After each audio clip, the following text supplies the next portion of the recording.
Today on The Right Slant, a clear, factual guide for Alaskans who've had a firearm seized by police, how it can happen, and what steps you can take to try to get it back. First, a few possibilities for how your firearm can be taken. Seized as evidence during a criminal investigation.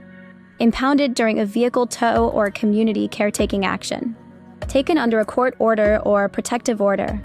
Confiscated for safekeeping during an arrest or mental health intervention.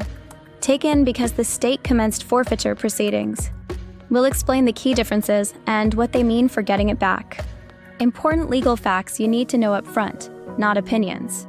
Fact: if the firearm is held because it's evidence in a criminal or children's court case, or it's subject to forfeiture, the agency generally may not return it to the owner. If property is being held as evidence in a criminal or children's court matter and not just photographed, the agency must return it within 60 days after final disposition on presentation of satisfactory proof of ownership. Forfeiture: a court can order a weapon forfeited if used in certain crimes. Alaska law authorizes forfeiture of deadly weapons used during the commission of certain offenses. If your firearm is currently with law enforcement, here's a checklist of factual steps to take. Identify which agency has the firearm, get the agency name, and a property or receipt number. Every agency should have a property receipt or report number that documents the seizure. Ask whether the firearm is being held as evidence for safekeeping or because forfeiture has been started. If it's evidence, the statute prevents return until final disposition. If forfeiture is started, a formal legal process will decide whether the state keeps it. Collect proof of ownership, serial number records, purchase receipts, photos, or registration documents, and be ready to present them. Proof of ownership equals serial number, receipt, photos. Check whether you are legally prohibited from possessing firearms, convictions, being charged on certain offenses, a domestic violence protective order, or certain mental health commitments can bar lawful possession. Alaska DPS guidance makes clear these prohibitions exist. If you're prohibited, the agency cannot lawfully return the firearm. If the agency says the firearm is being held for forfeiture or evidence, consult a lawyer. You may need to file motions or contest forfeiture in court.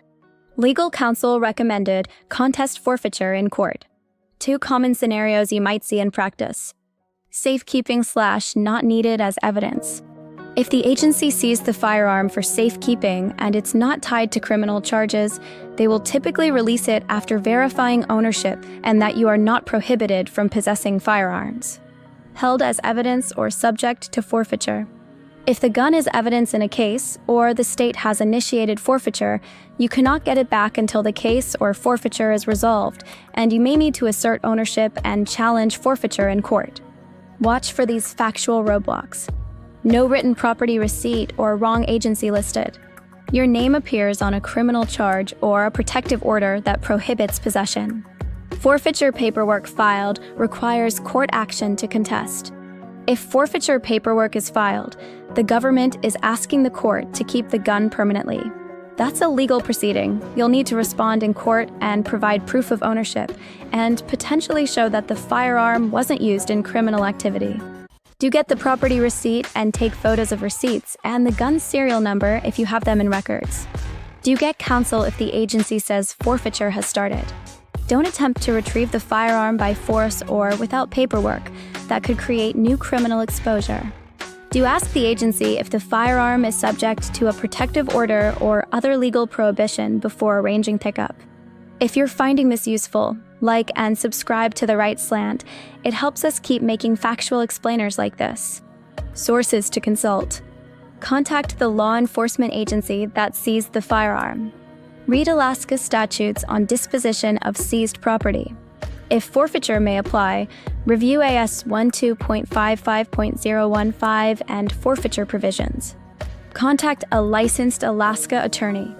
Bottom line factual takeaway: if the firearm is only being held for safekeeping and you're legally entitled to possess firearms, you can often get it back by proving ownership to the agency.